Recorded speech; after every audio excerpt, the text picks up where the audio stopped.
या कार्यक्रमाचे अध्यक्ष, कारण कार्यक्रमाच्या शेवटी जात असताना आपले प्रमुख अतिथी विशेष सन्माननीय डॉक्टर अक्षय आंबेडकर यांचं भाषण होणार आहे। तत्पूर्वी मी अध्यक्षांना, या सभेच्या अध्यक्षांना विनंती करतो की त्यांनी आपले 2 शब्द थोडक्यात मांडावे।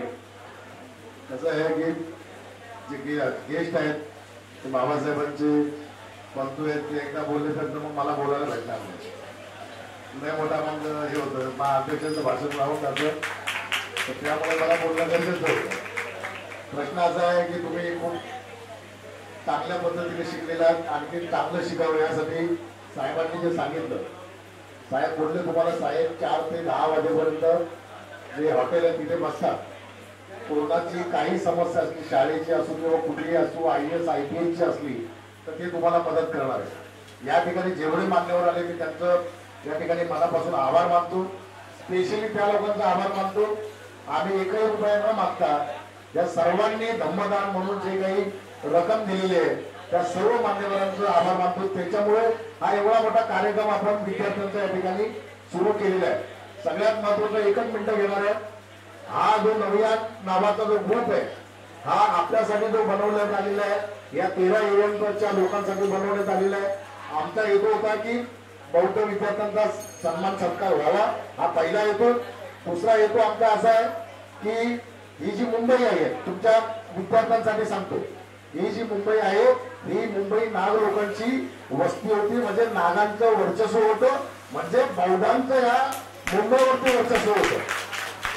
मग या बौद्धांचं वर्चस्व, ज्या मुंबईचं वर्चस्व जे आहे ते बघण्यासाठी आपण एक टीम तयार करणार आहोत। आणि ती टीम मला वाटतं 2 दिवस लागतील, कारण लेण्या बघणं, आज कान्हेरी बघायचे, उद्या तुम्हाला मंडपेश्वर बघायचे, आपली कोंडविटे बघायची, कोंडविटीच्या बाजूची एक लेणी आहे ज्याला पांडव लेणी बोलतात, अशा अनेक लेण्या ज्या बौद्ध कालीन आहेत त्या तुम्हाला दाखवायच्या, त्यांचा इतिहास तुम्हाला दाखवायचा आहे। यासाठी आपल्याला 2 दिवसाची एक तरी पिकनिक करावं लागेल, कारण मुंबई ते नाला सोपाऱ्यापर्यंत आपल्याला सगळं बघायचं आहे। त्यामुळे आपण सगळे तयार असणार अशी या ठिकाणी अपेक्षा करतो। आणि एक लास्ट की आता इथे माझे साहेब होते आदरणीय जाधव साहेब 2 कार्यक्रम करतात किंवा 3 कार्यक्रम करतात। विद्यार्थ्यांना देखील माझं सांगणं आहे, 3 कार्यक्रम काय करतात, एक की बुद्ध पौर्णिमेला ते कोंडविटा लेणीमध्ये असतात, तो बाबासाहेबांची जयंती देखील ते कोंडविटा बुद्ध लेणीमध्ये करतात, आणि ज्या दिवशी बाबासाहेबांचा जन्म आहे त्या दिवशी ते संध्याकाळी 12 वाजता MIDC पोलीस स्टेशनच्या बाजूला त्या ठिकाणी जे एक चौक आहे त्या चौकामध्ये ती जयंती साजरी करतात। मला या ठिकाणी सगळ्यांना सांगायचं की आपण 7 पोलीस स्टेशनला कोण कोण गेलो इथलं, सगळे गेलेत का? तिथे बाजूला बाबासाहेबांचा पुतळा आहे, सगळ्यांना बघितलं का?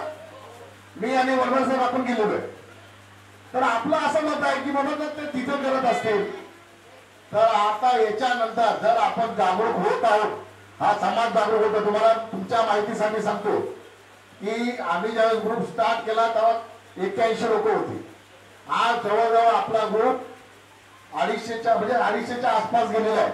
म्हणजे बौद्ध समाजातली लोक जागरूक आहेत, ही गोष्ट आपल्याला दिसली। ही जागरूकता तिथे नाही दिसली, त्यांनी जे काही डायरेक्टली धम्मदान दिलं ना त्याच्यातून त्यांची एक पावर कळाली की आमचा समाज इथे किती मोठ्या प्रमाणामध्ये आहे। तर आपण जे काही असेल 6 डिसेंबर असो किंवा बाबासाहेबांची जयंती असो, याच्यानंतर आपण या ठिकाणी जेवढे बसलो याच्यानंतर एखादी बैठक आपण करू, पण तो जो पुतळा आहे तो पुतळा असाच राहता कामा नये।